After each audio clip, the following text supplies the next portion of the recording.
Buenos días, ¿cómo están? Bienvenidos a este nuevo capítulo de este devocional. El día de hoy quiero hablarles acerca de por qué amar al pueblo de Israel.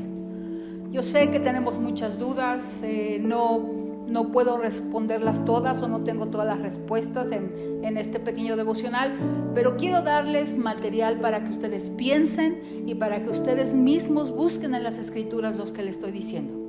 En primer lugar, el pueblo de Israel lo escogió Dios. No lo escogió ningún hombre, no fue por concurso, no fue porque a alguien se le ocurrió decir que era el pueblo escogido, no. Al pueblo de Dios lo escogió, al pueblo de Israel lo escogió Dios. Es por eso que escogió a Abraham para iniciar a través de la descendencia de Abraham el pueblo de Israel. ¿Por qué lo habrá escogido Dios? La escritura es muy clara. Si nos vamos allá a Génesis 12, el Señor llama a Abraham, un hombre pagano, un hombre que se dedicaba a vender ídolos. Lo manda a llamar en algún punto. Las escrituras a veces tenemos que preguntarle al Espíritu Santo que nos dé sabiduría, que nos abra el entendimiento para entender lo que hay entre líneas. Dios encuentra a Abraham. Abraham ha de haber estado en una búsqueda del Dios verdadero. Había muchos dioses a su alrededor, pero ninguno de ellos le satisfizo. Entonces encuentra Dios a Abraham como un hombre viable para poderse dar a conocer.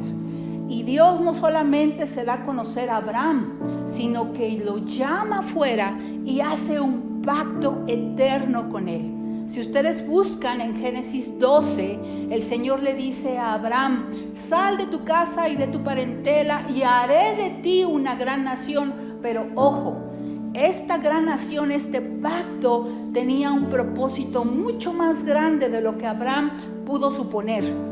Vamos a ver. 1. La bendición que Dios le dio a Abraham, le dijo primeramente: haré de ti una gran nación y te bendeciré. Dios quería bendecir a través de Abraham a la humanidad. ¿Por qué lo digo esto? Porque ese pacto no se queda ahí nada más. Ahorita vamos a adelantarnos un poquito, no lo hagamos, vamos por partes. 1. El pueblo de Israel lo escogió Dios como una nación.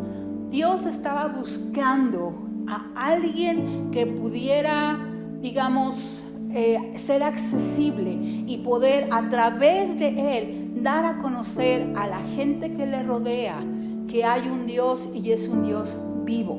Es por eso que Dios escoge a Abraham y le dice: te bendeciré a ti y haré de ti una gran nación.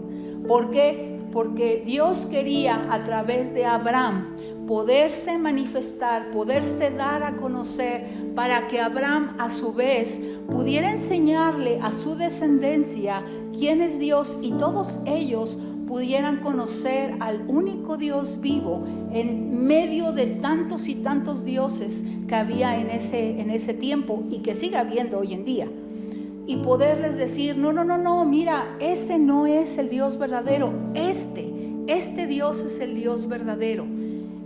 Muchas veces pensamos que la idea del evangelismo es un concepto moderno, pero déjenme decirles que no. El primer evangelista en el mundo fue Dios mismo. Dios mismo creó a una nación, o trató de sacar a una nación a través de Abraham para poderse dar a conocer y a través de ellos poderse dar a conocer a la humanidad. Dios nos creó y nos creó con ese propósito de poder tener una comunión y una relación personal con Él. Así que esa fue la razón por la cual Dios elige a Abraham y a través de él le dice que va a bendecirlo y va a hacer de él una nación grande. Pero fíjense bien, seguimos en Génesis 12. Dios no se queda ahí nada más. Dios le dice a Abraham: serás bendición. Entonces Dios no nada más escogió al pueblo de Israel, nada más porque quería a un pueblo exclusivo, o porque quería ser egoísta y decir esto es mío y el resto del mundo no me importa. No, Dios escogió al pueblo de Israel para poder bendecir a todas las demás naciones. Y si nos ponemos a ver a través de la historia, y si tú buscas e indagas a través de los descubrimientos médicos, o si vas e indagas a través de los descubrimientos en educación, o si vas e indagas a través de los descubrimientos en tecnología o en negocios o muchas otras ramas que hay en la vida, te vas a dar cuenta que siempre el pueblo de Israel el pueblo judío ha estado involucrado en todo ese tipo de descubrimientos. Entonces Dios eligió al pueblo de Israel por un propósito, y el propósito no nada más era hacerlos un pueblo grande, era que fueran bendición a otras naciones. Entonces aquí está un malentendido que mucha gente ha tenido y que sigue luchando con eso. Mucha gente piensa que el pueblo judío se siente mucho, mucha gente piensa que se sienten intocables, que son sangrones, que son... Ten cuidado, amado, ten cuidado, amada, en juzgar así al pueblo de Israel. Ellos están ahí, están y son parte de nosotros. Ahorita vamos a llegar a ese punto. Están ahí para hacer bendición a las naciones. Están ahí como testimonio de que Dios guarda sus promesas. El pueblo de Israel ha pasado por muchas cosas a través de los años, y muchos me podrán decir, sí, pero no nada más el pueblo de Israel. También ha habido otros pueblos que han sufrido, y también ha habido otros pueblos que han padecido persecución. Sí, estoy de acuerdo con ello. Pero aquí tenemos el punto del pueblo de Israel. Muchos de esos pueblos que se levantaron en contra de Israel, el día de hoy ya no existen. ¿Por qué? Por la siguiente parte que viene en el pacto que Dios hizo con Abraham. Y le dice así: y te bendeciré, y bendeciré a los que te bendigan, y a los que te maldijeren, maldeciré. Así que mucho cuidado con lo que digas en contra de un pueblo, del pueblo judío. ¿Por qué? Porque Dios nos mandó a amarlo. Tenemos una deuda de amor muy grande con el pueblo de Israel. Dios no nos mandó a juzgarlo, Dios no nos mandó a corregirlos, Dios no nos pide en su palabra que los hagamos buenos, Dios nos pide que los bendigamos. ¿Por qué? Porque está la promesa que el Señor le da a Abraham. Y esa promesa yo no encuentro ni he encontrado en las Escrituras que tenga una fecha de caducidad. Así que esa promesa sigue hoy en día vigente. Cualquier persona que maldiga al pueblo de Israel será maldecido, y cualquier persona que bendiga al pueblo de Israel será bendecido. Y estaba diciéndoles hace rato, hay muchas naciones, inclusive mucho más poderosas que el pueblo de Israel, que ya no existen hoy en día. Estamos hablando de imperios. Tenemos el Imperio Romano. El Imperio Romano en un punto se levantó con una gran grandeza, con muchas riquezas, con muchos descubrimientos, con un gran poderío, y se enseñoreó o digamos maltrató al pueblo de Israel al punto de quererlo aniquilar. ¿Y qué creen? El Imperio Romano ya no existe. Tenemos al Imperio Babilónico, tenemos al Imperio Persa, tenemos al Imperio Griego. Muchos de esos imperios que se levantaron en contra del pueblo de Israel, persiguieron a la nación de Israel, trataron de aniquilarla y no pudieron. ¿Por qué? Porque Dios hizo un pacto con Abraham, y Dios, y para ti y para mí, ese pacto, nosotros somos, digamos, también recipientes de ese pacto. ¿Y sabes qué? Ese pacto que Dios hizo con Abraham a mí me demuestra que Dios es un Dios verdadero y Él sí cumple sus pactos. ¿De acuerdo? Ahora, hablamos de esta deuda de amor que tenemos con el pueblo de Israel. Amados, tenemos las Escrituras, tenemos una Biblia que podemos leer y que podemos gozar y que podemos aprender aparte de Dios. Pero ¿qué creen? Los héroes que aparecen en esa Biblia, Ruth, Rebeca, David, Samuel, Moisés, todos ellos son parte del pueblo judío y son nuestra inspiración para ser mejor. Tenemos una Biblia, y esa Biblia, ¿quién crees que la escribió?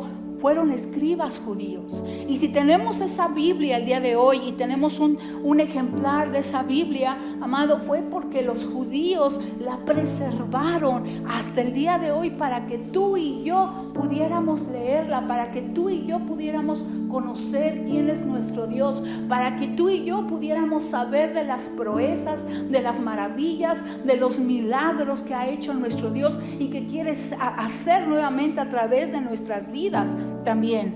Ahora, algo más importante, a través del pueblo judío vino en carne nuestro amado Jesucristo, Yeshua. Yeshua es su nombre. Entonces, esas historias que nosotros leemos están en la Biblia y se realizan en el pueblo de Israel, en el país de Israel, en la ciudad de Jerusalén. Cuando leemos la escritura, Yeshua nació a través de una joven judía. Lo crió un hombre judío que fue como su padre. Nosotros sabemos que Él es el Hijo de Dios. Entonces, amados, tenemos una gran deuda de amor con el pueblo de Israel. Los apóstoles son judíos, fueron judíos, y gracias a los apóstoles, gracias a ese evento que aconteció en el aposento alto en el país de Israel, en la ciudad de Jerusalén, cuando por primera vez se derramó el Espíritu Santo sobre toda carne, que decía una promesa en la escritura, fueron judíos todos ellos los que estaban ahí en el aposento alto, y esos judíos fueron los que salieron a evangelizar, fueron aquellos los que nos vinieron a dar las buenas nuevas de que finalmente había venido Jesucristo, el Mesías, Yeshua. Y gracias a esos hombres judíos, nosotros el día de hoy podemos disfrutar. Pablo, el gran apóstol Pablo, a quien todos amamos y es nuestro segundo héroe después de Jesucristo, él era judío también. Entonces tenemos una gran deuda de amor con el pueblo de Israel, porque a través de ellos nosotros hemos sido bendecidos. Dice la escritura y en Romanos que fuimos injertados al árbol de olivo, que ellos han sido cegados por un tiempo. Ellos, ¿quiénes son? El pueblo judío, para que los gentiles pudiéramos recibir también del evangelio, pudiéramos ser partícipes de las promesas que Dios hizo con Abraham y con su pueblo de Israel. Pero no te enaltezcas, amado, también dice la escritura. Y quiero acabar rápidamente con esto. Hay una traducción del capítulo 9, versículo 1 y 2 de Romanos. Y hay una traducción que se llama la traducción del árbol de vida. Esta traducción fue hecha por varios rabinos judíos mesiánicos, o judíos cristianos, o judíos nacidos de nuevo, como tú quieras llamarlos. Son judíos que sus ojos fueron abiertos y han reconocido que Jesucristo, que Yeshua es el Mesías. Y quiero terminar con esto, y son las palabras de Pablo, y en esta traducción me gustó mucho y quiero que pongas atención. Dice así, es el libro de Romanos capítulo 9. Te digo la verdad en el nombre del Mesías, no miento. Mi conciencia me lo confirma por medio del Espíritu Santo, que tengo una gran pena y la angustia de mi corazón no tiene fin, porque yo oraría para que fuera una maldición y que fuera cortado del Mesías a causa de mi pueblo, mi propia carne y sangre, que quienes son los israelitas. A ellos pertenece la adopción y la gloria, los pactos, y a ellos se les dio la ley. A ellos pertenece el servicio a Dios en el templo y las promesas. A ellos pertenecen los patriarcas, y por medio de ellos, según la carne, vino el Mesías, quien es sobre todas las cosas, y bendito sea Él por siempre. Así que nosotros recibimos todo esto como copartícipes. Ahora que nosotros hemos aprendido de la Escritura, ahora que nosotros hemos aprendido quién es Jesucristo y sabemos que Él es el Mesías esperado de Israel, y sabemos que Él es judío y salió de la nación judía, quiero que reconsideres la próxima vez que escuches algo en contra de Israel. Quiero que reconsideres y mejor nos pongamos a orar, porque Yeshua va a regresar al pueblo de Israel, va a regresar a la ciudad de Jerusalén, no va a regresar al Zócalo ni al Capitolio, va a regresar a Jerusalén. Así que la próxima vez yo te animo que en lugar de que pienses algo mal del pueblo judío, mejor los bendigan. Porque aquí dice la Escritura, benditos los que te bendijeren y los que te maldijeren, yo maldeciré, dice el Señor. Muchas gracias.